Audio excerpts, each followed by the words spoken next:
ಓಂ ನಮೋ ಭಗವತೆ ವಾಚಸ್ಪತಯೇ. ಶ್ರೀಮದ್ಭಾಗವತದ 3ನೇ ಸ್ಕಂದದ 1ನೇ ಅಧ್ಯಾಯದ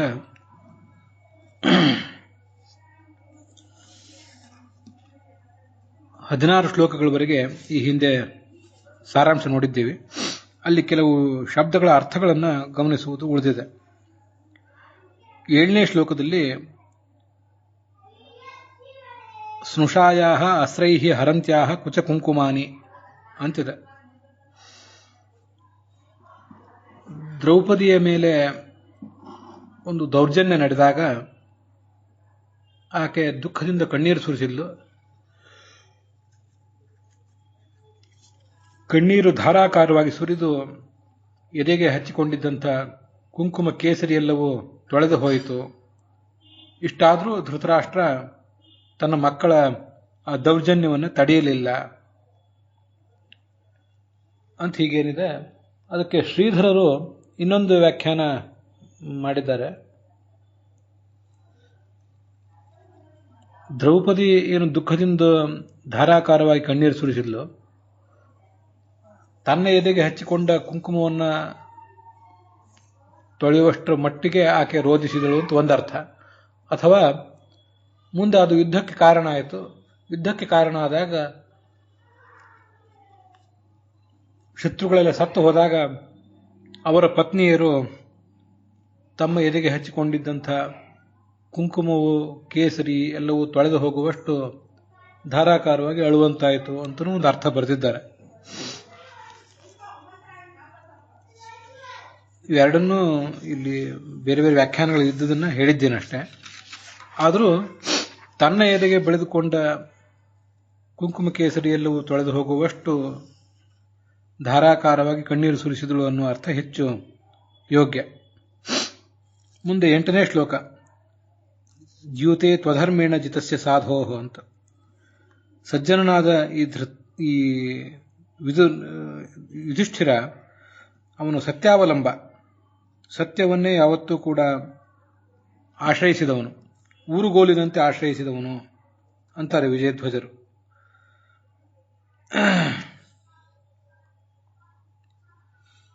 ಅವಲಂಬ ಆಧಾರ ಎಷ್ಟಿಹಿ ಅಂತ ಬರೆದಿದ್ದಾರೆ. ಹಾಗೆ ಅವನು ಸಜ್ಜನ ಆದ್ದರಿಂದ ತನ್ನ ಪಾಲಿನ ತನ್ನ ಪೂರ್ವಿಕರ ಸಂಪತ್ತು ಅವನಿಗೆ ಸಿಗಬೇಕಾಗಿತ್ತು, ರಾಜ್ಯದ ಪಾಲು ಸಿಗಬೇಕಾಗಿತ್ತು. ವನವಾಸ ಮುಗಿಸಿ ಬಂದ, ಆದರೂ ಅದನಿಗೆ ಅದು ಸಿಗಲಿಲ್ಲ ಅಂತ ಅದರ ಅರ್ಥ.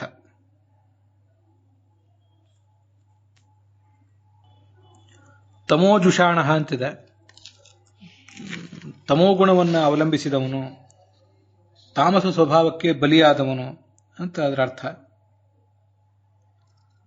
ಅಥವಾ ತಾಮಸನಾದ ಈ ದುರ್ಯೋಧನನನ್ನ ಹೆಚ್ಚು ಓಲೈಸಿದವನು, ಆ ಮಗನ ಬಗ್ಗೆ ದುರಭಿಮಾನ ಇದ್ದವನು ಅಂತ ಇನ್ನೊಂದು ಅರ್ಥ ಆಗ್ತದೆ.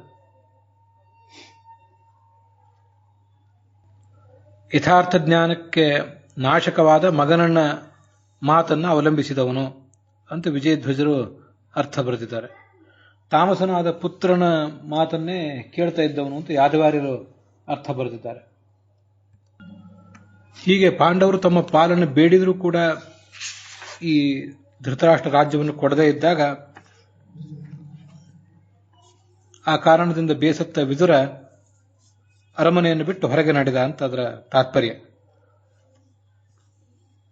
ಮುಂದೆ ಕೃಷ್ಣ ನಡೆಸಿದ ಸಂಧಾನದ ವಿವರ. ಪಾಂಡವರು ಕೃಷ್ಣನನ್ನ ಸಭೆಗೆ ಕಳಿಸಿದ್ರು. ಜಗದ್ಗುರುವಾದ ಕೃಷ್ಣ ಕೌರವರ ಸಭೆಗೆ ಬಂದ. ಬೇರೆ ಎಲ್ಲ ಜನರಿಗೆ ಅವನ ಮಾತು ಅಮೃತದಂಥ ಮಾತು, ಅದನ್ನ ಈ ಧೃತರಾಷ್ಟ್ರ ಕೇಳಲಿಲ್ಲ. ಯಾಕೆಂದ್ರೆ ಹೃತ ಪುಣ್ಯ ಲೇಷ,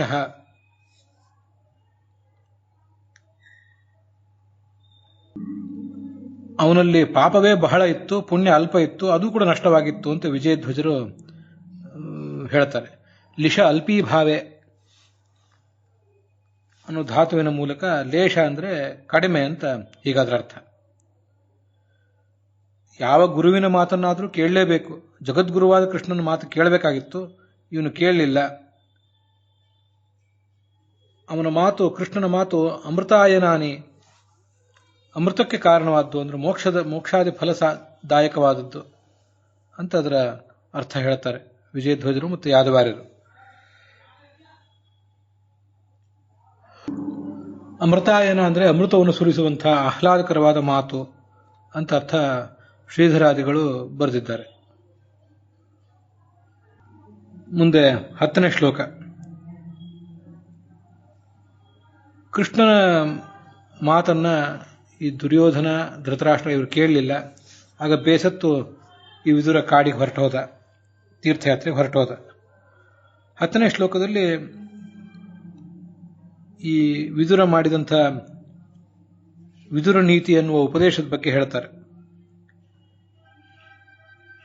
ಕೃಷ್ಣ ಹೊರಟೋದ ಮೇಲೆ, ಸಂಧಿ ವಿಫಲ ಆದ ಮೇಲೆ ಧೃತರಾಷ್ಟ್ರನಿಗೆ ಮನಸ್ಸಿನಲ್ಲಿ ಅಳುಕಿತ್ತು, ದಗುಡ ಇತ್ತು. ನನಗೊಂದಿಷ್ಟು ಉಪದೇಶಗಳನ್ನು ಹೇಳುಬಾ, ರಾಜನೀತಿಯನ್ನು ಹೇಳುಬಾ ಅಂತ ಕರೆದಿದ್ದ ಧೃತರಾಷ್ಟ್ರ. ಆಗ ಅಣ್ಣನಾದ ಅವನು ಕರೆದಾಗ ಈ ವಿದುರ ಅಲ್ಲಿಗೆ ಬಂದಿದ್ದ. ಮಂತ್ರದುಷಾಂಬುರಿಯಾನ್, ರಾಜನೀತಿಯನ್ನ, ತತ್ವವನ್ನು ಬಲ್ಲವರಲ್ಲಿ ಹಿರಿಯ, ಶ್ರೇಷ್ಠ ಈ ವಿದುರ. ಅವನು ಮಾಡಿದ ಆ ಉಪದೇಶವನ್ನು ವೈದುರಿಕಂ ವದಂತಿ, ವಿದುರ ನೀತಿ. ವೈದುರಿಕಂ ಅಂದರೆ ವಿದುರನಿಗೆ ಸಂಬಂಧಪಟ್ಟ ನೀತಿ, ಅವನು ಹೇಳಿದ ನೀತಿ ಅಂತ. ಹೀಗೆ ವಿದುರೇಣ ಉಕ್ತಮೇವ ಸ್ವರ ರಾಜಾಧಿಕಂ ಪ್ರತಿ ವದಂತಿ. ಏನೇನು ವಿದುರ ಹಿಂದೆ ಪ್ರತಿಪಾದನೆ ಮಾಡಿದ್ನೋ ಅದನ್ನೇ ಇವತ್ತು ಕೂಡ ಮಂತ್ರಿಗಳಾದವರು ರಾಜರಿಗೆ ಪ್ರತಿಪಾದನೆ ಮಾಡ್ತಾರೆ. ಅಂಥ ವಿದುರ ನೀತಿಯನ್ನ ಅವನು ಹೇಳಿದ. ಆದರೂ ಆ ಹೇಳಿದ್ದನ್ನ ಈ ಧೃತರಾಷ್ಟ್ರ ಏನು ಕೇಳಲಿಲ್ಲ. ಬೇಸತ್ತ ವಿದುರ ರಾಜ್ಯ ಬಿಟ್ಟು ಹೊರಟು ಹೋದ ತೀರ್ಥಯಾತ್ರೆಗೆ ಅಂತ ಅರ್ಥ. ಮುಂದೆ 11ನೇ ಶ್ಲೋಕ. ಈ ಅಜಾತಶತ್ರು ಯುಧಿಷ್ಠಿರ ಇಲ್ಲಿಯವರೆಗೆ ನೀನು ಮಾಡಿದ ಅನ್ಯಾಯವನ್ನೆಲ್ಲ ಸಹಿಸಿಕೊಂಡಿದ್ದಾನೆ. ಬೇರೆ ಯಾರಾದರೂ ಸಹಿಸಿಕೊಂಡಿರ್ತಿರ್ಲಿಲ್ಲ. ಸಹಿಸಲಿಕ್ಕೆ ಅಸಾಧ್ಯವಾದ ನಿನ್ನ ಅನಾಚಾರವನ್ನೆಲ್ಲ, ಅನ್ಯಾಯವನ್ನೆಲ್ಲ ಅವನು ಸಹಿಸಿಕೊಂಡಿದ್ದಾನೆ. ಅವನಿಗೆ ಅವನ ಪಾಲನ್ನು ನೀನು ಕೊಟ್ಟು ಬಿಡು ಅಂತ ಹೇಳಿದ ವಿದುರ. ಯಾಕೆಂದ್ರೆ ಆ ಧರ್ಮರಾಜನಿಗೆ ಭೀಮಾರ್ಜುನರಂತಹ ಸಹೋದರರಿದ್ದಾರೆ. ಅರ್ಜುನನ ಜೊತೆಗೂಡಿದ ಈ ದುರ್ಯೋಧನ ತನ್ನ ಶತ್ರುಗಳನ್ನೆಲ್ಲ ಮಣಿಸುವ ಸಾಮರ್ಥ್ಯ ಇದ್ದವನು. ಅವನು ಯುದ್ಧಕ್ಕೆ ಬಂದು ನಿಂತರೆ ನಿನ್ನವರಿಗೇನು ಉಳಿಗಾಲ ಇಲ್ಲ. ನಿನಗೂ ಅವನ ಬಲ ಗೊತ್ತಿದೆ, ಅವನ ಬಲದ ಬಗ್ಗೆ ನಿನಗೂ ಭಯ ಇದೆ. ಹೀಗಿರುವುದರಿಂದ ಆ ಧರ್ಮರಾಜನಿಗೆ ಕೊಟ್ಟು ಬಿಡಬೇಕಾದ ಆ ಪಾಲನ್ನು ಕೊಟ್ಟು ಮುಗಿಸು ಅಂತ ಹೇಳಿದ.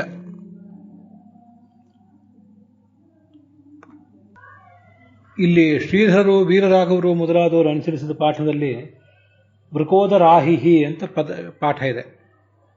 ವೃಕೋದರನೆಂಬ ಹಾವು, ಅದು ಸಹಾನುಜೋಯತ್ರ ವೃಕೋದರಾಹಿಹಿ ಶ್ವಸನ್ ಋಷ ಯತ್ವಮಲಂ ಬಿಭೇಷಿ ಅಂತ ಹೀಗಿದೆ. ಈ ಭೀಮಸೇನೆಂಬ ಹಾವು ಈಗ ಬುಸುಗುಟ್ತಾ ಇದೆ. ಅದು ಸ್ವಶತ್ರು ಹಾ ಬದಲು ಶ್ವಸನ್ ಋಷ ಅಂತ ಹೀಗಿದೆ. ಯಾದವಾರ್ಯರು ಮತ್ತು ವಿಜಯಧ್ವಜರು ಪರಿಗ್ರಹಿಸಿದ ಪಾಠದಲ್ಲಿ ವೃಕೋದರೋ ಹಿ, ವೃಕೋದರನು ಹಿ ಅನ್ನೋದು ಪ್ರಸಿದ್ಧಿಯನ್ನು ಅರ್ಥವನ್ನು ತೋರಿಸ್ತದೆ. ಅಂತೂ ಅರ್ಥ, ಅದರ ತಾತ್ಪರ್ಯ ಒಂದೇ ಆಗ್ತದೆ. ಭೀಮಸೇನ ಎಂಬ ಹಾವು ಈಗ ಬುಸುಗುಡ್ತಾ ಇದೆ. ಅದರ ಪರಾಕ್ರಮವನ್ನು ನೀನು ಕೂಡ ಈ ಹಿಂದೆ ನೋಡಿದ್ದಿ. ಆದ್ದರಿಂದ ಈ 5 ಜನ ಸಹೋದರರಿಗೆ ಕೊಡಬೇಕಾದ ಪಾಲನ್ನು ಕೊಟ್ಟು ಮುಗಿಸು ಅಂತ ಅದರ ತಾತ್ಪರ್ಯ. ಮುಂದೆ 12ನೇ ಶ್ಲೋಕ. ಯದಾತು ಪಾರ್ಥಾನ್ ಭಗವಾನ್ ಮುಕುಂದೋ ಅಂತ. ಮೋಕ್ಷವನ್ನೇ ಕೊಡಬಲ್ಲಂತಹ ಭಗವಂತ ಪಾಂಡವರ ಪಾಲಿಗಿದ್ದಾನೆ. ಪಾಂಡವರನ್ನು ತನ್ನವರನ್ನು ಸ್ವೀಕಾರ ಮಾಡಿದ್ದಾನೆ. ಸಕ್ಷಿತಿ ದೇವ, ಆ ಕೃಷ್ಣನಿಗೆ ಬೆಂಗಾವಲಾಗಿ ಜ್ಞಾನಿಗಳಿದ್ದಾರೆ, ಬ್ರಾಹ್ಮಣರಿದ್ದಾರೆ. ಕ್ಷಿತಿದೇವರು ಅಂದರೆ ಭೂಸುರರು, ಅವರಿದ್ದಾರೆ. ಇಂದ್ರಾದಿ ದೇವತೆಗಳು ಅವನಿಗೆ ಅಧೀನರಾಗಿದ್ದಾರೆ. ಅವನು ಯದುದೇವ, ಎಲ್ಲ ಯದೋತ್ತಮರು, ಪ್ರದ್ಯುಮ್ನ, ಅನಿರುದ್ಧ ಮೊದಲಾದ ಯದುಶ್ರೇಷ್ಠರಿಗೂ ಅವನು ಹಿರಿಯ. ನಿರ್ಜಿತ ಅಶೇಷ ನೃದೇವ, ಎಲ್ಲ ತನ್ನ ಕಾಲದ ರಾಜರನ್ನು ಸದೆ ಪಡೆದವನು. ಅಂಥ ಮಹಾಪರಾಕ್ರಮಿಯಾದ ಕೃಷ್ಣ ಪಾಂಡವರ ಜೊತೆಗಿದ್ದಾನೆ. ನೀನು ಪಾಂಡವರ ವಿರೋಧ ಕಟ್ಟಿಕೊಂಡ್ರೆ ಯಾದವರ ವಿರೋಧವನ್ನು ಕಟ್ಟಿಕೊಂಡಂತಾಗ್ತದೆ. ಇದು ಜ್ಞಾನಿಗಳಾದ ಬ್ರಾಹ್ಮಣರಿಗೆ, ದೇವತೆಗಳಿಗೆ ಸಮ್ಮತವೂ ಆಗೋದಿಲ್ಲ. ಆದ್ದರಿಂದ ಅವರಿಗೆ ಅವರ ಪಾಲನ್ನು ಕೊಟ್ಟು ಬಿಡುವಂತ ವಿದುರ ಹೇಳಿದ. ಮಮ ಪ್ರಾಣಾಹಿ ಪಾಂಡವಾಹ ಅಂತ ಪಾಂಡವರನ್ನ ತನಗೆ ಆತ್ಮೀಯರು ಅಂತ ಪರಿಗ್ರಹ ಮಾಡಿದ್ದಾನೆ ಕೃಷ್ಣ. ಮತ್ತೆ ಯತ್ರ ಯೋಗೇಶ್ವರ ಕೃಷ್ಣ ಯತ್ರ ಪಾರ್ಥೋ ಧನುರ್ಧರ ತತ್ರ ಶ್ರೀರ್ ವಿಜಯೋ ಭೂತಿರ್ ಧ್ರುವ ನೀತಿರ್ ಮತಿರ್ಮಮ ಅಂತ ಬಂದಿರುವಂತೆ, ಯೋಗೇಶ್ವರನಾದ ಕೃಷ್ಣ ಎಲ್ಲಿದ್ದಾನೋ, ಧನುರ್ಧರನಾದ ಅರ್ಜುನ ಎಲ್ಲಿದ್ದಾನೋ ಅಲ್ಲಿ ಯಾವತ್ತೂ ಗೆಲುವು ಅಂತಿದೆ. ಆದ್ದರಿಂದ ಕೃಷ್ಣನ ಬೆಂಬಲವುಳ್ಳ ಪಾಂಡವರ ವಿರೋಧ ಸಲ್ಲದು ಅಂತ ವಿದುರ ಧೃತರಾಷ್ಟ್ರನಿಗೆ ಬೇಕಾದಷ್ಟು ತಿಳಿ ಹೇಳಿದ. ಆದರೆ ಇಷ್ಟಾದರೂ ಆತನ ಮಂತ್ರಾಲೋಚನ, ಆತ ಹೇಳಿದ ಬೋಧೆ ಈ ಧೃತರಾಷ್ಟ್ರನ ಮನಸ್ಸಿಗೆ ಮುಟ್ಲಿಲ್ಲ. ಆಗ ವಿದುರ ಬೇಸತ್ತು ಆ ಕಾರಣದಿಂದ ಕಾಡಿಗೆ ಹೊರಟು ಹೋದ, ತೀರ್ಥಯಾತ್ರೆಗೆ ಹೊರಟು ಹೋದ ಅಂತ ಅದರ ತಾತ್ಪರ್ಯ. ಹೀಗೆ ಇವತ್ತು ನಾವು ಅನೇಕ ಶಬ್ದಗಳ ಅರ್ಥಗಳನ್ನು ನೋಡಿದ್ದೀವಿ. 12ನೇ ಶ್ಲೋಕದವರೆಗೆ ಈ ಭಾಗ ಸಮಾಪ್ತ ಆಗಿದೆ.